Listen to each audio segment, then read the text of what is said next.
There's no feeling more intense than starting over. If you deleted your homework the day before it was due, as I have, or if you left your wallet at home and you have to go back after spending an hour in the commute. If you won some money at the casino and then put all your winnings on red but it came up black. If you got your best shirt dry cleaned before a wedding and then immediately dropped food on it. If you won an argument with a friend and then later discovered that they just returned to their original view. Starting over is harder than starting up.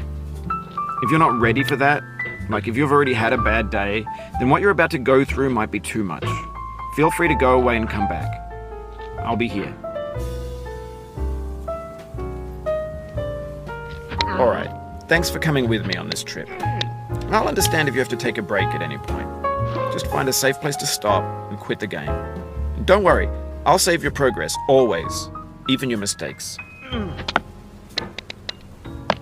This game is a homage to a free game that came out in 2002, titled Sexy Hiking. The author of that game was Jazzle, a mysterious Czech designer who was known at the time as the father of B games. And B games are rough assemblages of found objects. Designers slap them together very quickly and freely, and they're often too rough and unfriendly to gain much of a following. They're built more for the joy of building them than as polished products.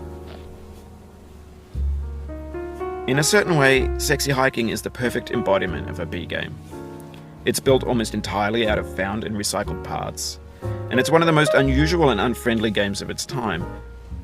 In it, your task is simply to drag yourself up a mountain with a hammer. And that act of climbing, in the digital world or in real life, has certain essential properties that give the game its flavor. No amount of forward progress is guaranteed. Some cliffs are too sheer or too slippery.